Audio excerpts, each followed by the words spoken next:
Gagawa tayo ng french fries na press. Yung hindi pa siya frozen. Tayo pa naghihiwa ganyan. Hinihiwa ko muna bago ko. Pero nagpapainit na ako ng mantika.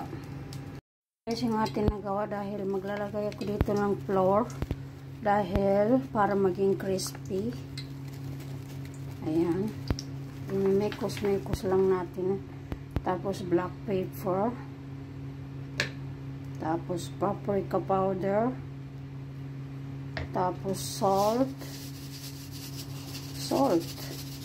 Ang point ko dito kung bakit nilalagyan ko para maging crispy, guys.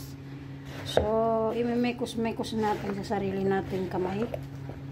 Kasi malinis na naman ang kamay ko, guys. Pero parang hindi kaya ng isang kamay. Kailangan ng dalawa. Kasi guys, ito na natin.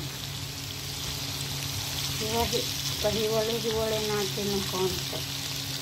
Yan ang point ko para ilagay ko yung nangyari na yan. Saka nilagyan ko ng mga ingredients para malasa na rin. Diba, simple lang maging gumawa ng french fries. Ano yun guys, yung ating almusal na french fries, press na potato. Tapos meron tayong cheese, ketchup.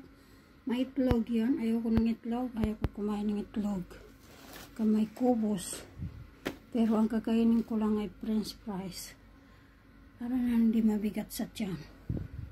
So, yan guys. Kain po tayo. Sana po meron kayong pagkain dyan sa inyong mga table na masamahan nyo kami mag-almusal.